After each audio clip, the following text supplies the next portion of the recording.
പത്തരമാറ്റിൻ്റെ പുതിയൊരു എപ്പിസോഡിലേക്ക് എല്ലാവർക്കും സ്വാഗതം. ദേവയാനിയെ കാണാൻ വേണ്ടി ചേച്ചി രാജലക്ഷ്മി അമേരിക്കയിൽ നിന്ന് വന്നിരിക്കുകയാണ്. അനാമിക ജ്യൂസ് ഉണ്ടാക്കി രാജലക്ഷ്മിക്ക് കൊടുത്തെങ്കിലും അത് വാങ്ങിച്ചില്ല.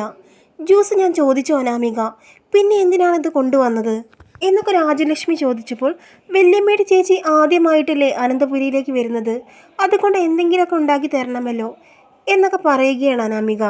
എനിക്കിപ്പോൾ ജ്യൂസൊന്നും വേണ്ട എന്നൊക്കെ രാജലക്ഷ്മി പറയുമ്പോൾ അനാമികയ്ക്കാണെങ്കിൽ ആകെ ദേഷ്യം വരുന്നുണ്ട്. അല്ല, നയനമോൾ എവിടെ, ഇന്ന് കണ്ടില്ലല്ലോ എന്നൊക്കെ രാജലക്ഷ്മി ചോദിക്കുമ്പോൾ, ആ നയന ഇവിടെ ഒരു ജോലിയും ചെയ്യില്ല ആൻറ്റി, വെറുതെ ഫോൺ നോക്കിയിരിക്കലാണ്.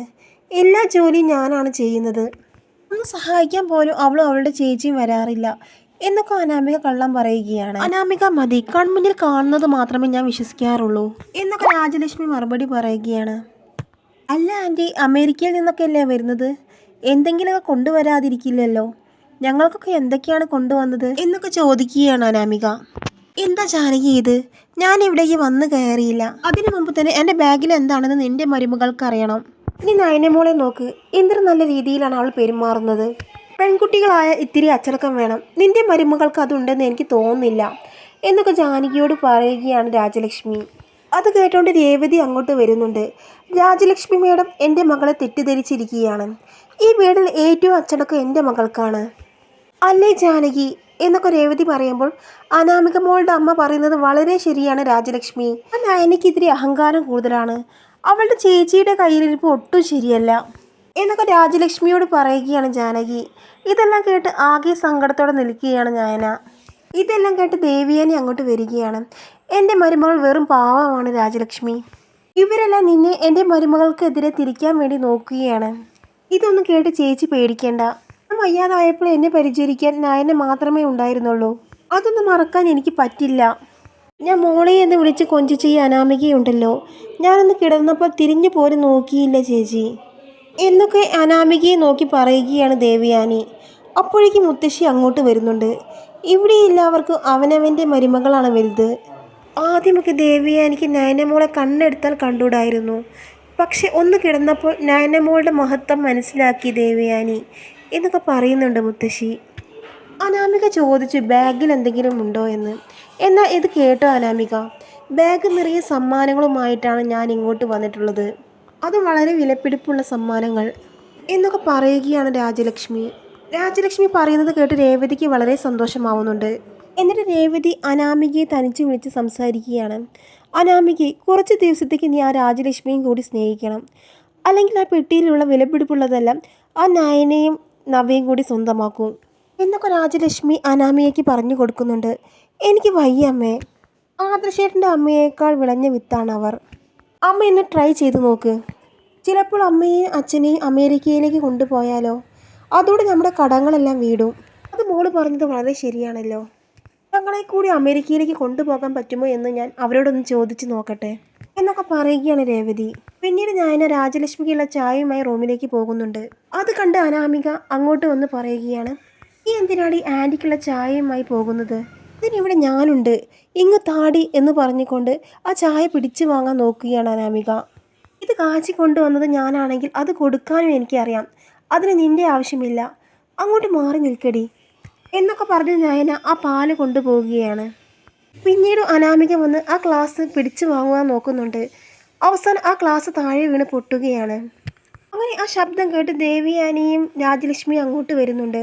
എന്താണ് ഇവിടെ ഒരു ശബ്ദം കേട്ടത്, എന്താ പ്രശ്നം നയന മോളെ, ഈ ഗ്ലാസ് എങ്ങനെയാണ് പൊട്ടിയത് എന്നൊക്കെ ദേവിയാനി ചോദിക്കുന്നുണ്ട്. അതമ്മേ ഞാൻ എന്ന് നയന പറയാൻ തുടങ്ങുമ്പോൾ, ഇവളാണ് വല്യമ്മേ ആ ക്ലാസ് താഴെ ഇട്ടത്, ഞാൻ ആൻറ്റിക്കുള്ള പാലുമായി റൂമിലേക്ക് പോകുകയായിരുന്നു, പക്ഷെ അപ്പോൾ ആ നയന ക്ലാസ് പിടിച്ചു വാങ്ങാൻ ശ്രമിച്ചു, ഇവൾ കൊടുത്താലേ വല്യമ്മയുടെ ചേച്ചി പാല് കുടിക്കുകയുള്ളൂ എന്ന് ഈ നയന പറഞ്ഞു എന്ന് അനാമിക കള്ളം പറയുന്നുണ്ട്. ഈ അനാമിക പറയുന്നത് പച്ച കള്ളമാണ് അമ്മേ, അമ്മ ഒരിക്കലും വിശ്വസിക്കരുത് എന്ന് പറയുന്നുണ്ട് നയന.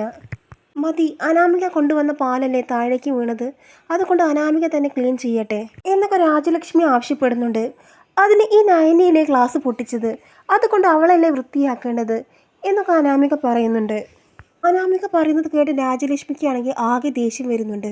അനാമിക, നയന നിൻ്റെ ഏട്ടത്തിയല്ലേ, അതുകൊണ്ട് നീ നയന എന്ന് പേര് വിളിക്കാൻ പറ്റുമോ, ഈ വീട്ടിൽ ഇങ്ങനെയാണ്, നിൻ്റെ വീട്ടിലുള്ള രീതികളൊന്നും ഇവിടെ ചെയ്യണ്ട എന്നൊക്കെ പറയുന്നുണ്ട് രാജലക്ഷ്മി. അത് രാജലക്ഷ്മി എൻ്റെ മോൾ അറിയാതെ പറഞ്ഞതാണ്. ഇനി മുതൽ അവൾ നയന എന്ന് വിളിക്കില്ല, ഏട്ടത്തി എന്നേ വിളിക്കൂ എന്നൊക്കെ രേവതി മറുപടി കൊടുക്കുന്നുണ്ട്. അടുത്ത ദിവസം രാജലക്ഷ്മി നയനയും നവ്യയും അനാമികയും ഒക്കെ അടുത്തേക്ക് വിളിക്കുകയാണ്. നിങ്ങൾക്ക് 3 പേർക്ക് ഒരു നെക്ലേസ് ഞാൻ കൊണ്ടുവന്നിട്ടുണ്ട്. ഡയമണ്ട് നെക്ലേസ് ആണ് എന്നൊക്കെ പറയുകയാണ് രാജലക്ഷ്മി. ഇല്ലമ്മേ, ഇത്രയും വിലപിടിപ്പുള്ള ഗിഫ്റ്റൊന്നും എനിക്ക് വേണ്ട. ഇത്രയും വിലപിടിപ്പുള്ള നെക്ലേസ് ഒന്നും ഞാൻ ഉപയോഗിക്കാറുമില്ല. അതുകൊണ്ട് വല്യമ്മ തന്നെ വെച്ചോ എന്നൊക്കെ പറയുന്നുണ്ട് നയന.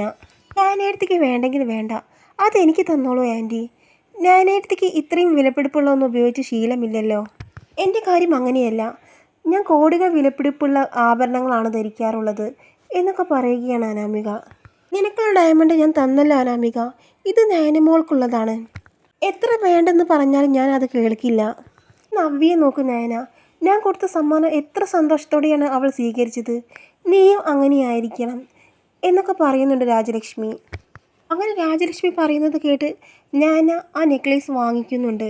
നവ്യയാണെങ്കിൽ ജലജയെ കാണിക്കാനായി ആ നെക്ലേസ് അവരുടെ മുന്നിലൂടെ ഇട്ട് നടക്കുകയാണ്. ദേവയാനിയുടെ ചേച്ചി അവർക്കെന്താ വട്ടാണോ ഈ ദാരിദ്ര്യം പിടിച്ചവൾക്കൊക്കെ കോടികളുടെ നെക്ലേസ് കൊടുക്കാൻ? അതൊക്കെ എനിക്ക് തന്നൂടായിരുന്നോ? ഇനി ഈ നവ്യയുടെ അഹങ്കാരം കൂടി ഞാൻ കാണണം എന്നൊക്കെ മനസ്സിൽ ചിന്തിക്കുകയാണ് ജലജ.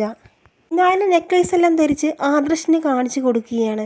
നീ എന്ന് കൂടുതൽ സുന്ദരിയായിട്ടുണ്ട് നയന, വല്യമ്മയുടെ സെലക്ഷൻ വളരെ നന്നായിട്ടുണ്ട് എന്നൊക്കെ ആദർശ് വളരെ സന്തോഷത്തോടെ തന്നെ പറയുന്നുണ്ട്. ആ സമയം രേവതി അനാമികയ്ക്ക് നെക്ലേസ് ഇട്ട് കൊടുക്കുന്നുണ്ട്. ഈ നെക്ലേസ് കൊള്ളാലെ മോളെ, ഇത് വിറ്റാൽ എന്ത് കിട്ടും? 1.5 കോടിയോളം വിലയുണ്ടാകും എന്നൊക്കെ പറയുകയാണ് അനാമിക. ഇത് വിൽക്കാൻ എനിക്ക് മനസ്സ് തോന്നുന്നില്ല അമ്മേ, കുറച്ച് ദിവസം ഞാൻ ഇട്ട് നടക്കട്ടെ. അതിന് നിൻ്റെ അച്ഛൻ സമ്മതിക്കുമെന്ന് എനിക്ക് തോന്നുന്നില്ല മോളെ. എത്രയും പെട്ടെന്ന് നെക്ലേസുമായി വീട്ടിലേക്ക് വരാനാണ് നിൻ്റെ അച്ഛൻ പറഞ്ഞിട്ടുള്ളത്. ഇത് വിറ്റിട്ടെങ്കിലും നിൻ്റെ അച്ഛൻ്റെ പകുതി കടമെങ്കിലും വീട്ടാൻ പറ്റുമല്ലോ എന്നൊക്കെ രേവതി പറയുന്നുണ്ട്. എന്നാൽ അനാമികയും രേവതിയും പറയുന്നത് നവ്യ കേൾക്കുന്നുണ്ട്. കള്ളയും മോളും ആള് കൊള്ളാമല്ലോ, ഇവർക്ക് കോടികളുടെ കടമുണ്ടെന്നാണ് തോന്നുന്നത്. എന്തായാലും ഇവരുടെ പ്ലാൻ പൊളിച്ച് കയ്യിൽ കൊടുക്കണം എന്നൊക്കെ ചിന്തിക്കുകയാണ് നവ്യ. പിന്നീട് ഒരു ദിവസം അനാമിക റൂമിലില്ലാത്ത സമയം നോക്കി നവ്യ നെക്ലേസും എടുത്ത് അവിടെ നിന്ന് പോകുന്നുണ്ട്. ശേഷം ആ നെക്ലേസ് ആരും കാണാതെ റൂമിൽ ഒളിപ്പിച്ച് വെക്കുകയാണ് നവ്യ. ഇനി ഈ നെക്ലേസ് അത് കാണാതെ തളയും മോളും കൂടി നെട്ടോട്ടം ഓടിക്കോളും. കോടികളുടെ നെക്ലേസ് ധരിക്കാനുള്ള ഒരു യോഗ്യതയും നിനക്കും നിൻ്റെ അമ്മയ്ക്കും ഇല്ലടി എന്നൊക്കെ നവ്യ ഇങ്ങനെ മനസ്സിൽ ചിന്തിക്കുകയാണ്. പിന്നീട് അനാമിക നെക്ലേസ് ഇട്ട പെട്ടി തുറന്നു നോക്കുകയാണ്. അങ്ങനെ ആ പെട്ടി തുറന്നു നോക്കിയപ്പോൾ അതിൽ നെക്ലേസ് കാണുന്നില്ല. അനാമികയാണെങ്കിൽ ആകെ ടെൻഷനോടെ പൊട്ടിക്കരഞ്ഞുകൊണ്ട് അമ്മയെ വിളിക്കുകയാണ്. എന്താ മോളെ നീ കരയുന്നത് എന്ന് പറഞ്ഞുകൊണ്ട് അനാമികയുടെ അമ്മ റൂമിലേക്ക് വരുന്നുണ്ട്. അമ്മേ, ഞാൻ പെട്ടിയിൽ വെച്ച് നെക്ലേസ് കാണുന്നില്ല, ഈ റൂമിൽ നോക്കാൻ ഒരു ഇടവും ബാക്കിയില്ല എന്നൊക്കെ കരഞ്ഞുകൊണ്ട് പറയുകയാണ് അനാമിക.